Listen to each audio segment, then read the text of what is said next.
The name is Ellis Norwood. I am a coaster enthusiast. So far, the number of credits I have is 114. I haven't ridden as many of the coasters out there, especially among the big popular ones, as many other enthusiasts have. So definitely respect my opinions for my top 10 because some of these may not be as good as you guys out there have it. So bear that in mind. With that out of the way, I shall explain my top 10. One last thing I want to throw out there real quick before we actually get started with my top 10 is that mainly the type of roller coasters I like the most are woodies, aka wooden roller coasters. You'll see a lot of them in my top 10 list. Also, the type of roller coaster experience I love the most, I appreciate its speed, the setting, and just feeling like you're in an adventure out there within the setting and stuff. Those are the two main aspects I love about coasters the most. So with that said, we shall really get started. We're starting off at number 10, which is the Legend at Holiday World. The reason why I put that at 10 is because even though it's a wooden roller coaster, I still appreciate its layout. It's not too short, not too long. It's got good laterals, especially at the helix with both tunnels in it. The only main reason why I have it at my bottom top 10 is because there's parts to it, especially the segments at the water park where it still jerks you a little bit. They could retract that part. It's the part where I think it makes that left turn right before you ascend while you're at the water park before you make that right turn around. So hopefully sometime in the future, Holiday World, if you're listening, y'all could retract that part of the ride before the turn around. That's where it sits at for now. Number 9, we remain in the same park. I have Thunderbird. The reason why I have that over Legend is because it has a really good launch, 60 miles per hour. It's got some good inversions. It's really smooth the entire ride, especially if you're sitting in the inside. Even though I love a lot of the good inversions on that ride, my favorite element on there is the inline twist at the end of the ride. After you leave that barn and then make that turn around, you get lots of good hang time on that inline twist. I just love how smooth it is from beginning to end, and that's what I appreciate about Thunderbird. At number 8, we are headed down to a park that's surprisingly only 3 hours away from the previous park that I talked about. We got Mystic Timbers at Kings Island. It's very similar to another roller coaster that I literally have in my top 3, but I'll get to that later in the video. It's got some good air time. It got a good setting out in the woods. I've ridden it at night. I liked it okay, but it does have a little light in some parts of the ride. The ride's got really good turns, good speed, and also the tunnel at the far point of the ride before it makes the turnaround. When the end of the ride comes, the shed is what's most interesting about the ride. The music that they play in there and the screen that has the scary animals that come after you before you get back to the station. That's all interested, so I love Mystic Timbers a lot. Number 7, we got Alpengeist at Busch Gardens, Williamsburg. The reason why it almost made it into my top 5 is because the setting is amazing. It's got really intense elements that knocks it out of the park for me and meets a lot of my expectations. Alpengeist is almost a hyper coaster at 195 feet. That is insane that B&M actually built it that tall. It has the zero-G roll that's right near the log flume, which I really loved, and then after that, there's parts of the ride that makes you feel like you're within the snow fields area and stuff. That's very creative about it. That's why Alpengeist remains my number 1 B&M invert at this time. Number 6, remaining in the same park, we have Pantheon. We were there for 2 days and it was closed the entire first day. Thankfully, they got it open on the second day that me and my group went. It's got amazing launches. My favorite part of the ride is when you get that airtime going backwards. The rest of the layout has a good setting, good speed, good intense moments throughout. Hopefully one day, sometime in the future, I can experience that ride again. Number 5, we have Orion at Kings Island. It's a giga coaster, but not exactly 300 feet tall. It's 287 feet in height, but it does have a drop of at least 300 feet. What I love about Orion is its speed. I guess it's got a little bit of airtime moments and stuff, but you get good views of the park while experiencing majority of the ride. I kind of wish the layout could have been a little bit longer, but other than that, I appreciate Orion for what it is, and it'll stay that way until I ride better coasters. Number 4, we got Diamondback at Kings Island. I know some of you out there like Orion a little better than Diamondback, but I still place Diamondback a little over Orion because of a majority of those floater moments where you're out of your seat for a while, the floater air time throughout the layout and stuff. My number 1 absolute favorite part of the ride is that splash that happens at the end of the ride. The coaster makes the giant waves at the end of the ride right before we run into the brake run. coasters. All of that together is why I appreciate Diamondback so much. I hope Kings Island can keep it well maintained for as long as they can go. So that's what I appreciate about Diamondback. That was your first B&M Hyper too, right? Yeah.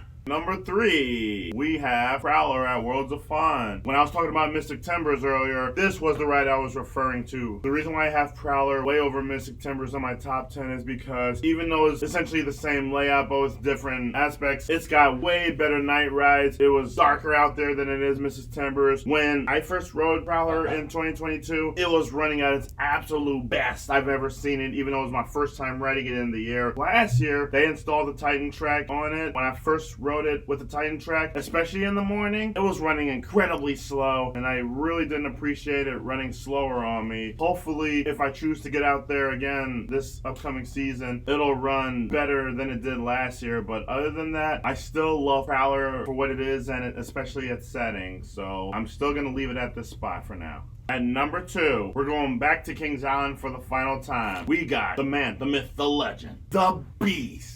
I know a lot of people might not agree with me because a lot of enthusiasts out there expect airtime in a roller coaster. I'm okay with airtime once in a while, but I mentioned at the beginning that I appreciate a good setting, and the night rides of the Beast are massively insane. It is pitch black out there. You can't even see the hand in front of your face out there. You go flying through that layout, even if it doesn't have any airtime. It is the longest wooden roller coaster in the world. If you're at an adventure out there, I feel like it's going forever. But my number 1 should be pretty obvious. If y'all see me in the past videos, or if any of you out there have seen me at this park, y'all should know by now that the best of all time, Voyage at Holiday World. Where do I even begin with this? So, lots of airtime, the second most airtime coaster in the world. Good setting. That ride gets very creative in its layout. The spaghetti bowl back there, one of the most insane elements I've ever experienced in my whole life. When you're near the station, just when you think it's gonna end, no, it goes under the station. It goes up a little bit. Then it got a few more turns. Last tunnel, a couple more ups. Boom. That's when it hits the brake run. Do I even need to explain even more? Hollywood Nights, they disable the trims, and when they do that, you are flying through there like madness. Like, no night ride can get better than that. For those out there who haven't been, y'all have to get out there to do Hollywood Nights to ever get this experience in your life. All of that makes Voyage my number 1 coaster, even up to this very day, and it's probably not going to change anytime soon. So those are my top 10 as of now. As far as new parks for me for the 2026 season, none of them have been finalized, but if they do, there could be a few coasters here and there that could slip into my top 10 for next time. So do you agree with my top 10? Do you like the choices that I made? Leave them in the comments below if you have any opinions about any of them. With that said, thank you all for watching my part of the video, and I'll see y'all next year whenever I do this again.